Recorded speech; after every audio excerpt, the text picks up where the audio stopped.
नमस्ते, जय हिंद, वंदे मातरम। आज हम लोग अर्थव्यवस्था के पहला चैप्टर का चौथा पार्ट पढ़ने वाले हैं। इससे पहले हमने बताए थे अर्थव्यवस्था के बारे में कि अर्थव्यवस्था को कितने भागों में बांटा गया है, यानी स्वामित्व के आधार पर और विकास के आधार पर अर्थव्यवस्था के कितने प्रकार हैं।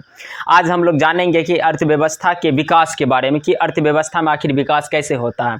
तो अगर आपसे पूछेगा कि अर्थव्यवस्था का विकास का मतलब क्या होता है, तो अर्थव्यवस्था में हुए परिवर्तन को अर्थव्यवस्था का विकास कहते हैं। क्या कहते हैं? अर्थव्यवस्था में हुए परिवर्तन को अर्थव्यवस्था का क्या कहते हैं? विकास। दुनिया में जितना भी देश है, हर देश चाहता है कि उसका इकोनॉमी क्या हो, डेवलप हो। डेवलप मतलब उसके इकोनॉमी में क्या हो, विकास हो। तो ये विकास दो तरह का होता है। अर्थव्यवस्था के विकास की कितनी स्थिति है? तो दो स्थिति है। कितना स्थिति है? दो। पहला होता है आर्थिक विकास। पहला क्या होता है? आर्थिक विकास। दूसरा क्या होता है? मौद्रिक विकास। दूसरा क्या? मौद्रिक विकास। मौद्रिक विकास कहने का मतलब हुआ कि मनी में वृद्धि। किस में वृद्धि? मनी मतलब रुपया में वृद्धि, ठीक ना।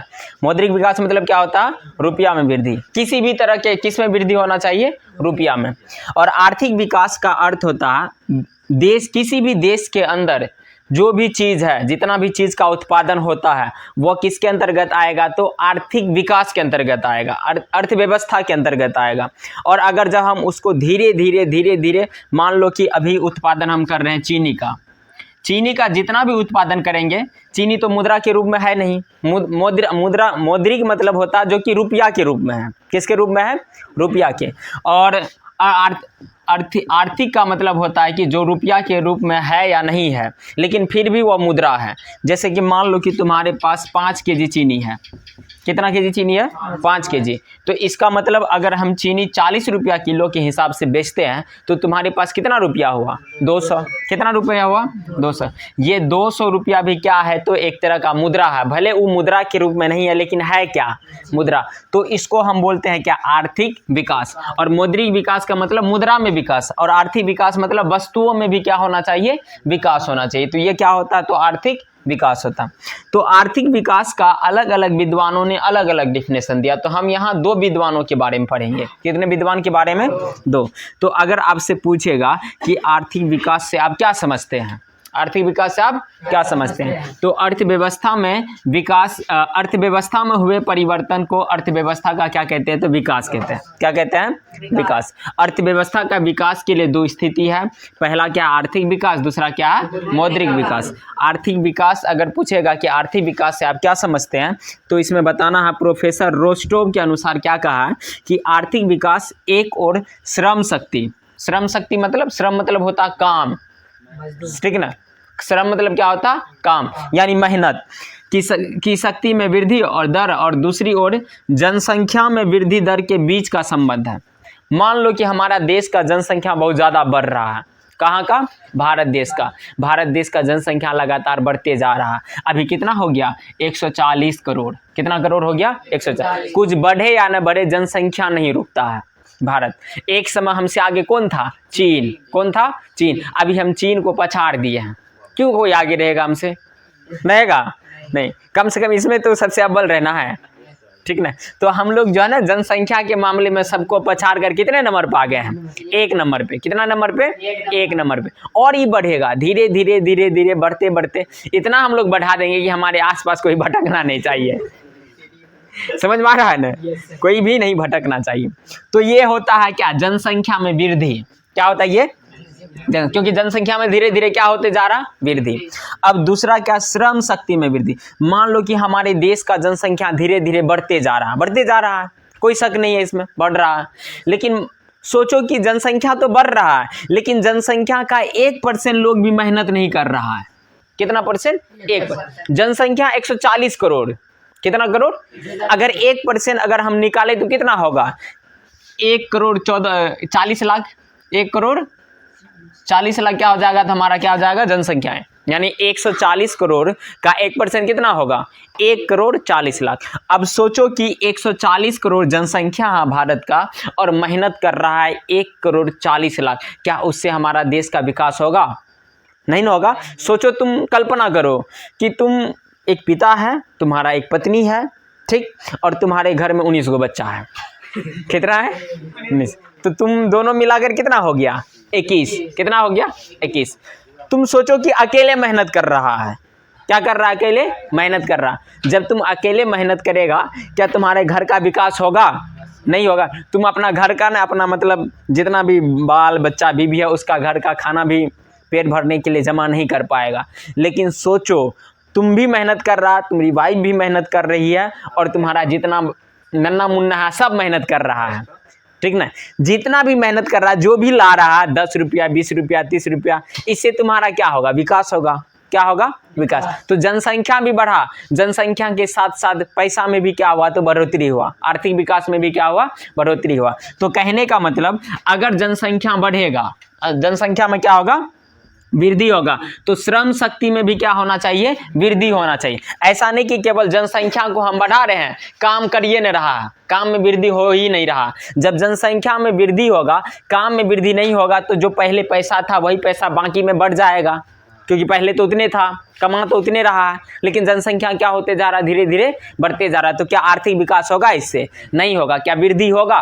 नहीं होगा। तो कहने का मतलब ये है कि जनसंख्या में वृद्धि होगा तो किस में भी वृद्धि होना चाहिए? श्रम शक्ति में भी वृद्धि होना है। यानी जैसे जैसे जनसंख्या बढ़ना चाहिए वैसे वैसे श्रम शक्ति भी क्या होना चाहिए? बढ़ना चाहिए। ऐसा नहीं कि जनसंख्या बढ़ा रहे हैं, ले दे दनादन दे दनादन, साले साल वृद्धि होते जा रहा है और श्रम शक्ति में वृद्धि हो ही नहीं रहा, तो क्या पैसा आएगा हमारे पास? नहीं आएगा। तो इसी को बोलता है क्या? आर्थिक विकास। ये किसका कहना है?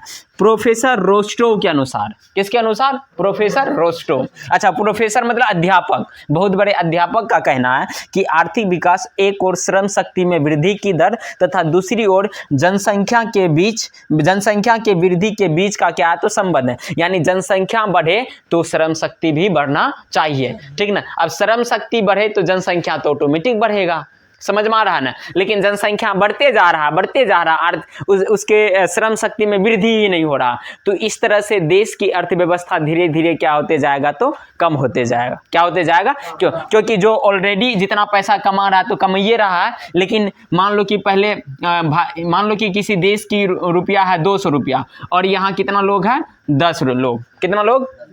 तो पर आदमी के पास कितना रुपया हुआ? 20 रुपया पर आदमी के पास। मान लो कि अगला साल ये 20 रुपया हुआ, 20 लोग हुआ, कितना लोग? 20। लेकिन कमा रहा उतने 200, कमा रहा कितना? 200। ये बढ़िए नहीं रहा, लेकिन लोग क्या होते जा रहा? बढ़ते जा रहा। अब बताओ कितना का होगा? 10 का, यानी बढ़ गया। इसको हम बोलेंगे आर्थिक विकास? नहीं बोलेंगे। ऐसा किसका कहना था? प्रोफेसर रोस्टो का अनुसार। अगला जो प्रोफेसर है उसका नाम है प्रोफेसर मेयर एवं बाल्डविन। कौन? प्रोफेसर मेयर और बाल्डविन। ये आपके बुक का है, ये अलग से नहीं है, ये आपके बुक में लिखा गया, तो ये पूछ सकता है, समझ में आ रहा है ना। तो प्रोफेसर रोस्टो के अनुसार आर्थिक विकास का परिभाषा दे, यानी तो प्रोफेसर मेयर एवं बाल्डविन के अनुसार आर्थिक विकास का क्या दे? परिभाषा दे। यानी तो सिंपल पूछ सकता कि आर्थिक विकास से आप क्या समझते हैं? आर्थिक विकास से आप क्या समझते हो? फिर भी आपको यही लिखना है, समझ में आ गया। तो आर्थिक विकास का अर्थ आप समझते हैं किसके अनुसार? तो प्रोफेसर मेयर एवं बाल्डविन के अनुसार। किसके अनुसार? प्रोफेसर मेयर एवं बाल्डविन के अनुसार। आर्थिक विकास एक ऐसी प्रक्रिया है जिसके द्वारा दीर्घकाल में, किस काल में? दीर्घकाल में किसी अर्थव्यवस्था में की वास्तविक राष्ट्रीय आय की वृद्धि से होती है। प्रोफेसर मेयर एवं बाल्डविन का कहना है कि आर्थिक विकास एक ऐसी प्रक्रिया है जिसके द्वारा दीर्घकाल मतलब बहुत अधिक समय में किसी अर्थव्यवस्था की वास्तविक राष्ट्रीय आय में वृद्धि से होती है। अब यहाँ एक शब्द आया है क्या? राष्ट्रीय आय। कौन सा शब्द आया? राष्ट्रीय आय। तो देखो राष्ट्रीय आय ना हर देश का होता है अपना अपना, और ये राष्ट्रीय आय ना प्रति वर्ष निकाला जाता है। कैसे निकाला जाता? प्रति वर्ष पे, ठीक ना। जैसे कि मान लो कि कोई एक देश है, भारत एक देश है, क्या मान लेते हैं? मान लो कि ये क्या है? तो अपना भारत एक देश है। इतना गंदा भारत बना है। मान लो कि ये क्या है? तो भारत एक देश है। इस भारत देश की आबादी अभी कितना है? तो 140 करोड़ है। कितना करोड़ है? 140 करोड़। कितना? 140 करोड़। 140 करोड़ आदमी मिलकर न एक साल में, कितना साल में? एक साल में कितना कमाया इस सीमा के अंदर, इसके अंदर, वही क्या कहलाएगा? तो राष्ट्रीय आय कहलाएगा। क्या कहलाएगा? राष्ट्रीय। सीमा के अंदर नहीं, बाहर में भी रहकर, जैसे कि भारत का व्यक्ति जाता है अमेरिका कमाने के लिए, इंग्लैंड कमाने के लिए, देश विदेश कहीं से भी कमाया, एक साल में भारत कुल आय वही कहलाएगा राष्ट्रीय आय। हर देश का, नेपाल का आदमी एक साल में कितना कमाए वो नेपाल का राष्ट्रीय आय हो जाएगा। हमारे देश में, भारत में एक साल में 100 करोड़ 140 करोड़ आदमी मिलकर कितना कमाइए, हमारे देश का क्या हो जाएगा, तो राष्ट्रीय आय हो जाएगा। क्या हो जाएगा, तो राष्ट्रीय आय का परिभाषा होता है एक साल में वस्तु एवं सेवाओं के उत्पादित कुल मौद्रिक आय के योग को, मौद्रिक आय के योग को क्या कहते हैं, राष्ट्रीय आय। यानी एक साल में जितना भी रुपया कमाया, जितना भी देश निवास, भारत जितने भी निवासी या देश में रहने वाले, उन सबके आय के योग को क्या कहेंगे, राष्ट्रीय आय कहेंगे। क्या कहेंगे, राष्ट्रीय। अब प्रोफेसर मेयर एवं बाल्डविन का कहना है कि वही राष्ट्रीय आय में दीर्घकाल में, बहुत अधिक समय में जब क्या हो जाता है, तो वृद्धि हो जाता है, तो इसका मतलब क्या हुआ, तो आर्थिक विकास हुआ। क्या हुआ, आर्थिक विकास एक ऐसी प्रक्रिया है जिसके द्वारा दीर्घकाल, दीर्घ मतलब बहुत अधिक समय में, दीर्घकाल मतलब क्या होता है, बहुत अधिक समय में किसी अर्थव्यवस्था की वास्तविक राष्ट्रीय आय में वृद्धि से होती है। ठीक ना। अगला है, आर्थिक विकास का मुख्य उद्देश्य अर्थव्यवस्था के समस्त क्षेत्रों में उत्पादकता का ऊंचा स्तर प्राप्त करना होता है। जैसे कि हम पहले बताए थे, आर्थिक विकास का अर्थ होता है कि जितने भी चीज़ का उत्पादन हो रहा है हमारे देश में, उसमें क्या होना चाहिए, वृद्धि होना चाहिए।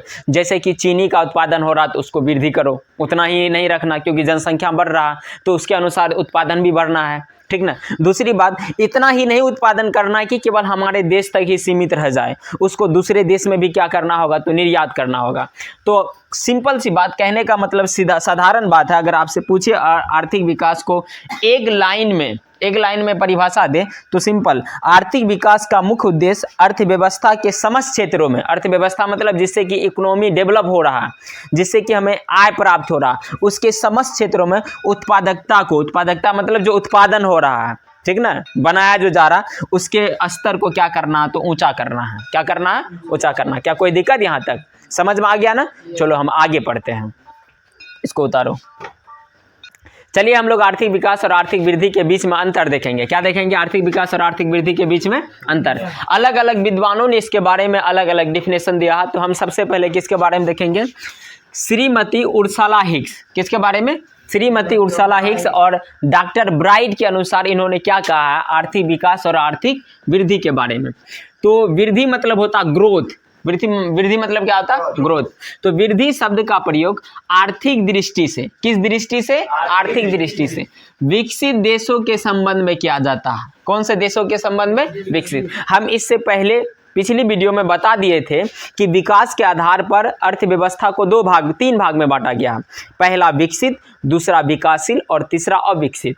तो विकसित देशों के बारे में भी बता दिए थे। विकसित देश मतलब जो कि एकदम तरक्की कर लिया, पूरा डेवलप्ड है, जहाँ की किसी भी तरह का कमी नहीं है, नहीं वहाँ सड़क की व्यवस्था अच्छी है, स्वास्थ्य की व्यवस्था अच्छी है, एक दूसरे देश को ज़्यादातर क्या करता है, निर्यात करता है, वहाँ का हर एक चीज़ समुचित व्यवस्था में है, तो उसे हम क्या कहते हैं, विकसित देश कहते हैं। यानी कहने का मतलब वह देश धनी है, वहाँ का प्रति व्यक्ति आय बहुत ज़्यादा है, तो ऐसे देश को हम क्या बोलेंगे, विकसित देश। तो वृद्धि शब्द का जो प्रयोग होता है वो किसके लिए होता है, तो विकसित देशों के लिए होता है। कैसे देशों के लिए होता है, विकसित। और जो विकास शब्द का प्रयोग है वो विकासशील देशों के लिए होता है। किसके लिए होता है, विकासशील। सिंपल सी बात, जैसे मान लो कि कोई इंसान अभी उतना विकास नहीं किया है, उसका न तो घर बना है, नहीं उसके पास कार है, नहीं उसके पास ज़मीन है कि जहाँ घर बनाए, अभी तुरंत जो है ना वो अपना धंधा चालू किया या अभी तुरंत उसको नौकरी मिला है, वह शुरुआत ही किया है कि अपना पैसा को क्या करे, जमा करे, कमाने का, पैसा कमाने का, कमा कर जमा करने का क्या किया, तो शुरुआत किया। तो मान लो कि जो व्यक्ति शुरू में अपना पैसा जमा कर रहा, अपना जो भी है काम करके इकट्ठा कर रहा, इनकम जनरेट कर रहा, तो उस सबसे पहले क्या करेगा, जो उसकी मूलभूत आवश्यकताएं हैं, जो ज़रूरत, उसको पूरा करेगा। जैसे कि हर इंसान को घर चाहिए, क्या चाहिए, घर। तो जैसे मान लो कि अभी हम शुरुआत करेंगे, तो हम जो पैसा कमाएंगे उससे हम क्या बनाएंगे, घर बनाएंगे, अच्छा घर बनाएंगे, कार लेंगे, मोटरसाइकिल लेंगे, मोबाइल लेंगे, अभी छोटा मोटा मोबाइल है, आईफोन लेंगे, जगह जगह मॉल जाएंगे, हर एक तरह का व्यवस्था करेंगे, घर का डिज़ाइन अच्छा बनाएंगे। तो इसको बोलता है विकास। क्या बोलता है, विकास। यानी हम धीरे धीरे क्या कर रहे हैं, विकास। विकास करने का मतलब क्या, धीरे धीरे घरों में क्या करते जा रहे हैं, बढ़ोतरी करते जा रहे हैं। घर बना रहे हैं, कार ले रहे हैं, तो कार का क्या हो गया, विकास हो गया। घर में लेंगे तो घर बनाएंगे तो घर का क्या होगा, विकास। पहले फूस के घर में रहते थे, पहले छोटा मोटा मकान में रहते थे, अब बड़ा मकान बनाएंगे, 2 मंजिला बनाएंगे, 3 मंजिला बनाएंगे, तो इसको बोलते हैं क्या, विकास। ठीक ना। कहने का मतलब अगर कुछ भी नहीं है, ठीक ना, कुछ भी नहीं है, अगर तुम सब कुछ इकट्ठा करेगा खरीद कर, कभी घर बनाएगा, कभी कार लेगा, कभी मोटरसाइकिल लेगा, कभी घर में फर्नीचर लगाएगा, किवाड़ लगाएगा, तो इसको बोला जाता है क्या, विकास। क्या बोला जाता, विकास। अब मान लो कि सब कुछ है तुम्हारे पास, कार है, घर है, बंगला है, हर एक तरह का सुविधा है, नौकर चाकर, हर एक चीज़ का व्यवस्था है, उसके बाद भी तुम क्या कर रहा, पैसा कमा रहा है, तो क्या उसको घर बनाने में यूज करेगा, नहीं, क्योंकि तुम्हारे पास तो घर ऑलरेडी है भाई, क्या है, तो तुम उस पैसा को क्या करेगा, जमा करेगा। क्या करेगा, जमा।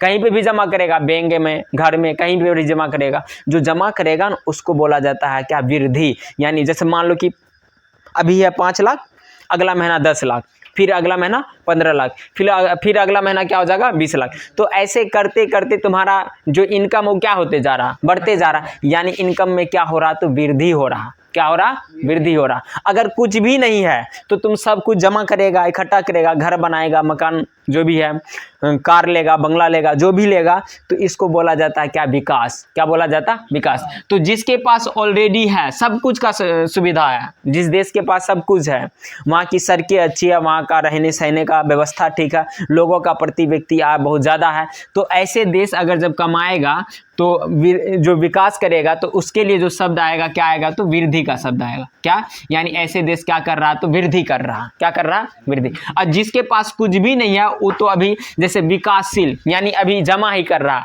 कभी जाएंगे फर्नीचर लाएंगे, बेड लाएंगे, क्या कहते हैं, किवाड़ लाएंगे, मकान बनाने के लिए कभी ईंट लाएंगे, कभी छड़ लाएंगे, तो धीरे धीरे क्या कर रहा है, जमा कर रहा है, यानी वो क्या कर रहा है, तो विकास कर रहा है। क्या कर रहा है, विकास कर रहा है। कोई दिक्कत। ठीक इसी का नकल क्या, कौन, मेडिसन। एक अर्थशास्त्री था, क्या नाम था, मेडिसन। क्या नाम था, मेडिसन। बिल्कुल उसी का नकल कर दिया, ले आकर जो बोला था वही बोल दिया, लेकिन दूसरे शब्द में। ये बोला कि धनी देशों में आय का बढ़ता हुआ स्तर आर्थिक वृद्धि का सूचक होता। ऊपर में तो भी वही बोला था, ऊपर में भी तो वही बोला। ऊपर में क्या बोला, विकसित देश। विकसित देश मतलब जो धनी देश है, धनी देश के लिए कौन सा शब्द यूज होगा, वृद्धि। और उसी का नकल किया, कहा कि नहीं, इसको ना अच्छा से बोलते हैं, क्योंकि गोजा आएगा ना, इसको समझ नहीं पाएगा, होशियार तो समझ लेगा। विकसित देश मतलब धनी देश, लेकिन धनी हर कोई थोड़ी समझेगा विकसित देशों का मतलब क्या होता है, धनी देश। तो कौन आया, मेडिसन। इसको ना अच्छा से बता दिया। क्या बोला, बोला कि रे भैया, धनी देशों के लिए आय का बढ़ता हुआ स्तर क्या कहलाएगा, तो आर्थिक वृद्धि का सूचक होगा। यानी जब धनी देश, जो देश अमीर है ना, उस देश में अगर जब पैसा बढ़ेगा, पैसा जमा करेगा, तो हो जाएगा क्या, तो आर्थिक वृद्धि। लेकिन जब निर्धन देशों में आय का बढ़ता हुआ स्तर होगा, तो वो हो जाएगा आर्थिक विकास। क्या हो जाएगा, आर्थिक विकास। तो धनी देशों के लिए आय का बढ़ता हुआ स्तर क्या होगा, आर्थिक वृद्धि। यानी जो पहले ऑलरेडी वो अमीर है, अगर वहां पैसा जमा होगा तो आर्थिक वृद्धि, यानी धन में वृद्धि हो रहा है। और जो धनी देश है, निर्धन देश है, कैसा धन देश है, निर्धन, जिसके पास कुछ भी नहीं है, अगर वो कमाएगा तो सब कुछ जमा करेगा, अपना घर बनाएगा, देश के लिए जो सड़कें की व्यवस्था होती है वो बनाएगा, स्कूल बनाएगा, अस्पताल खोलेगा, तो इसको बोला जाता है आर्थिक विकास। क्या बोला जाता, आर्थिक विकास। कोई दिक्कत। प्रायः आर्थिक प्रगति के स्थान पर आर्थिक वृद्धि या आर्थिक विकास जैसे शब्दों का क्या किया जाता है, तो प्रयोग किया जाता है। आर्थिक प्रगति यानी आर्थिक मतलब अर्थव्यवस्था में आर्थिक प्रगति हो रही है, यानी धीरे धीरे धन क्या होते जा रहा, वृद्धि होते जा रहा। तो आर्थिक प्रगति के स्थान पर कौन सा प्रयोग किया जाता है, तो आर्थिक वृद्धि या आर्थिक विकास शब्द का क्या किया जाता है, तो प्रयोग किया जाता है। कोई दिक्कत। आगे देखो, अगला है समावेशी विकास। अगला कौन सा है, समावेशी विकास। समावेशी विकास को अंग्रेजी में बोलते हैं इंक्लूसिव ग्रोथ। क्या बोला जाता है, इंक्लूसिव ग्रोथ। शब्द से ही समझ में आ जाता, समावेशी विकास। सम मतलब सभी, बराबर। सम मतलब क्या होता, बराबर। सबका क्या होना चाहिए, बराबर विकास। सबका क्या होना चाहिए, बराबर। चाहे लड़का हो या लड़की, बुढ़िया हो या बुढ़वा, अमीर हो या गरीब, सबका क्या होना चाहिए, समान विकास। तो उसी को बोला जाता है समावेशी विकास। क्या बोला जाता है, समावेशी। तो इसको अगर हम पढ़े किताबी भाषा में, तो आर्थिक विकास की जिस पद्धति या प्रक्रिया, एक तरह का ये पद्धति या प्रक्रिया है, क्या है, जिससे समाज के सभी वर्गों का जीवन स्तर ऊंचा होता जाए। समाज के जितने भी वर्ग है, वर्ग मतलब कास्ट, जिस भी कास्ट का है, चाहे वो गरीब है, अमीर है, कोई भी कैटेगरी का, उसका समान क्या होना चाहिए, उसका जीवन स्तर में क्या होना चाहिए, वृद्धि होना चाहिए, तथा समाज के कोई भी वर्ग विकास के लाभ से अछूता ना रहे। अछूता मतलब छूटे नहीं। जो भी विकास, जैसे मान लो कि भारत सरकार कोई भी योजना निकाला तो उस योजना का लाभ सभी को मिलना चाहिए, चाहे वो गरीब हो, अमीर हो, कोई भी व्यक्ति हो। अगर सबको मिल रहा तो इसका मतलब वो क्या हो रहा, तो समावेशी विकास, यानी सबका क्या हो रहा, विकास हो रहा। तो समाज के किसी भी वर्ग विकास के लाभ से अछूता न रहे, अर्थात समान अवसरों के साथ साथ विकास करना ही समावेशी विकास कहलाता है। समान अवसर यानी जितने भी भारत में रहने वाले लोग हैं सबके लिए क्या होना चाहिए, समान अवसर होना चाहिए। क्या होना चाहिए, लड़का के लिए, लड़की के लिए, समाज के गरीब लोग के लिए, समाज के अमीर लोगों के लिए, सबके लिए अगर जब हम अवसर समान कर दे तो धीरे धीरे क्या करेगा, तरक्की। इसीलिए ना भारत में आरक्षण लाया गया है। क्या लाया गया, आरक्षण, क्योंकि भारत के जितने भी बड़े बड़े पद था वहाँ केवल बड़े बड़े यानी ऊंचे ऊंचे कास्ट के लोग क्या करता था, तो राज करता था, ठीक ना। किसी भी बड़े पद पर नीचे यानी निम्न कैटेगरी का जो सबसे नीचे लोग, दबे कुचले लोग थे, वो वहाँ पर नहीं पहुँच सकता था, क्योंकि उसको सुविधा नहीं मिलता था, वो पढ़ाई नहीं कर पाता था। जो पढ़ाई करता था उसको ऊपर लेकर जाता था। तो जिस कारण से भारत में क्या लाया गया, आरक्षण। आरक्षण मिलेगा। आरक्षण कहने का मतलब जैसे मान लो कि कोई भी एग्ज़ाम होगा तो अगर हम तुमको 30 नंबर में पास कराएंगे तो जो नीचे कैटेगरी का है, जो दबे हुए थे, जो पढ़ाई से कोसों दूर था, उसको हम 25 में 20 में पास करवा देंगे। तो इसको क्या बोला जाता है, तो आरक्षण। क्या बोला जाता, तो इस वजह से हमारे देश में क्या हो रहा जा रहा, तो अभी धीरे धीरे समानता का आ रहा, हर कास्ट का, हर कैटेगरी का, हर वर्ग का लोग धीरे धीरे ऊंचे पद पर भी अपना क्या लहरा रहा, तो परचम लहरा रहा। तो ये किसके अंतर्गत आता है, तो समावेशी विकास।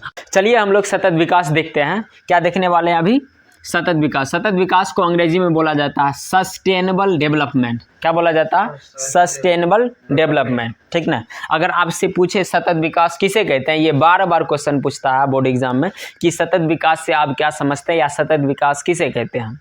तो ये एक तरह का मान लीजिए कि आपको 2 नंबर देकर जाएगा। कितना नंबर देकर जाएगा, 2 नंबर।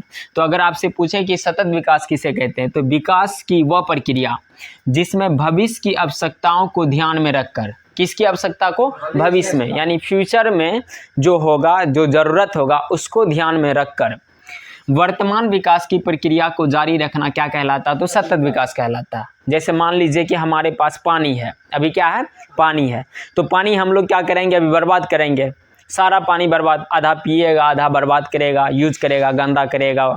तो ये पानी एक दिन क्या हो जाएगा, तो खत्म हो जाएगा। पानी क्या हो जाएगा, खत्म। जब खत्म हो जाएगा, जो हमारे आने वाला पीढ़ी है उसको पानी नहीं मिलेगा। तो इस तरह से अगर हम अभी पानी को बर्बाद कर देंगे तो हमारे जो भावी पीढ़ी है, यानी जो आने वाला जो वंश है या पीढ़ी है, उसको पानी का बहुत दिक्कत झेलना पड़ेगा। तो सतत विकास का मतलब ही वही हुआ कि भविष्य को ध्यान में रखकर, जो हमारे आने वाले पीढ़ी है उसको ध्यान में रखकर वर्तमान की आवश्यकताओं को पूरा करना ही क्या कहलाता है, तो सतत विकास कहलाता है। सतत विकास में न केवल वर्तमान पीढ़ी को बल्कि भावी पीढ़ी के विकास को भी ध्यान में रखा जाता है, ठीक ना। जो सतत विकास है इसमें वर्तमान पीढ़ी को नहीं ध्यान में रखा जाता बल्कि आने वाले पीढ़ी को भी। वर्तमान में जो है, जो कर रहा है, जितना आवश्यकता उसको तो रखेंगे ही, लेकिन आने वाले जो हमारे भविष्य है उसको भी ध्यान में रखकर क्या किया जाता है, काम किया जाता है। सतत विकास को टिकाऊ विकास के नाम से भी जाना जाता है। तो आपसे क्वेश्चन करेगा कि सतत विकास से आप क्या समझते हैं या टिकाऊ विकास से आप क्या समझते हैं, दोनों का डिफिनेशन एक ही होगा, ठीक। अगला क्या है, तो आर्थिक नियोजन। आर्थिक नियोजन, इसको बोला जाता है इकोनॉमिक प्लानिंग। जैसे हर इंसान अपने जीवन में कुछ न कुछ क्या करता, प्लान बनाता। 2 साल का, 3 साल का, 5 साल का, 4 साल का, जो भी होता है उसका क्या होता है, गोल होता है, एम होता है, प्लान होता है। तो उसी प्रकार हमारे देश में ना आर्थिक नियोजन होता है। आर्थिक नियोजन मतलब क्या, इकोनॉमिक प्लानिंग। क्या होता है, इकोनॉमिक प्लानिंग। इसके अंतर्गत एक समयबद्ध कार्यक्रम के अंतर्गत पूर्व निर्धारित सामाजिक एवं आर्थिक उद्देश्यों के प्राप्ति के लिए अर्थव्यवस्था में उपलब्ध संसाधनों का नियोजित समन्वय एवं उपयोग करना आर्थिक नियोजन कहलाता है। कहने का मतलब है हमारे पास जो भी साधन है, जो भी संशोधन है, हमारे पास जो भी साधन है उसको हम क्या करेंगे, अर्थव्यवस्था में प्रयोग करेंगे, ठीक ना। अर्थव्यवस्था में क्या करेंगे, प्रयोग करेंगे। और प्रयोग कैसे करेंगे, तो नियोजित तरीके से यानी अच्छे तरीके से और उसका उपयोग करना ही क्या कहलाता है, तो आर्थिक नियोजन कहलाता है। क्या कहलाता है? आर्थिक नियोजन। आर्थिक नियोजन समिति का गठन 1947 में हुआ था। कब हुआ था? आर्थिक नियोजन समिति का गठन कब हुआ था? तो 1947 में।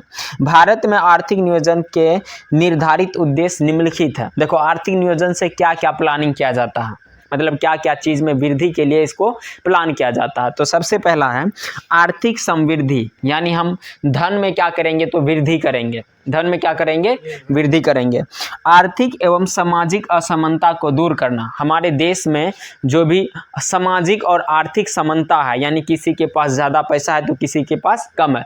भारत गरीब देश नहीं है, भारत अमीरों के लिस्ट में आता है, अमीर देशों के सूची में आता है, लेकिन फिर भी यहाँ बहुत सारे लोग क्या है, तो गरीब हैं। ठीक ना? इसका मतलब ये है कि भारत का बहुत सारा पैसा बहुत कम ही लोगों के पास है, और लगभग में अगर हम देखा जाए तो भारत के जितने भी रुपया है उनमें से 60% रुपया मात्र कितने लोगों के पास है? 30% लोगों के पास है। कितने परसेंट? 30 हम बहुत आंकड़ा बता दिए, 10 से 20 मान लीजिए, 10 से 20% लोग के पास भारत की कुल आय का 60%, भारत के जितना भी धन है ना उनमें से 60% धन 10 से 20% लोगों के पास है। बाकी जो 40% रुपया है ये मात्र कितने प्रतिशत, कितना प्रतिशत लोगों के बीच में है? 70% लोगों के बीच में मात्र 40%, और 60% रुपया किसके पास है? तो 10 से 20%। तो जिसके कारण भारत का बहुत सारे लोग या तो अमीर है या नहीं तो क्या है? गरीब है। जिसके पास पैसा तो पूरा एकदम अमीर, और जिसके पास पैसा नहीं तो बिल्कुल क्या है, तो गरीब है। तो ये किसके वजह से होता है? तो आर्थिक असमानता की वजह से, यानी समान नहीं है। तो वही कह रहा है कि जो आर्थिक नियोजन है इसका काम है कि आर्थिक और सामाजिक असमानता को दूर करना, यानी समाज में जो गरीब लोग हैं उसको क्या देना? धन देना, उसका धीरे धीरे क्या करना? समानता में लाना, असमानता को दूर करके। अगला क्या है? तो गरीबी निवारण। सबसे बड़ा मुद्दा आर्थिक नियोजन का क्या है? तो गरीबी निवारण। निवारण का अर्थ होता है गरीबी दूर करना, यानी हमारे देश में जो गरीबी है उसको दूर करने का जिम्मेदारी किसका है? तो आर्थिक नियोजन का, ये जो प्लान करता है। अगला रोजगार के अवसरों में क्या देना? तो वृद्धि। अच्छा, गरीबी कब दूर होगा? जब लोगों को क्या मिलेगा? रोजगार मिलेगा। रोजगार मिलेगा तो कमाएगा, कमाएगा तो खुद धीरे धीरे क्या होते जाएगा? डेवलप्ड होते जाएगा, और इस तरह से हमारे देश का क्या हो जाएगा? तो गरीबी खत्म हो जाएगा। तो अगर आपसे कभी पूछे कि आर्थिक विकास क्या है, तो विकास की वह प्रक्रिया जिसमें भविष्य की आवश्यकताओं को ध्यान में रखकर वर्तमान विकास की प्रक्रिया को जारी रखना सतत विकास कहलाता है। सतत विकास में न केवल वर्तमान पीढ़ी बल्कि भावी पीढ़ी को ध्यान में रखा जाता है, और सतत विकास को ही क्या बोला जाता है? तो टिकाऊ विकास बोला जाता है। ठीक, आई होप कि आपको यहाँ तक समझ में आ गया है। इससे पहले भी अर्थव्यवस्था के पहला चैप्टर का 3 वीडियो डाला हुआ, अगर आपने नहीं देखे तो लिंक डिस्क्रिप्शन में दिया हुआ, एक बार जाकर देख लीजिएगा। अगर आपको वीडियो पसंद आया, अगर जब आपको क्लास समझ में आ रहा है तो इसे अपने दोस्तों में शेयर कीजिए, साथ ही लाइक, शेयर और सब्सक्राइब कीजिए ताकि मेरा मनोबल बढ़ते रहे। तब तक के लिए जय हिंद, वंदे मातरम। मिलते हैं अगले वीडियो में। जय हिंद।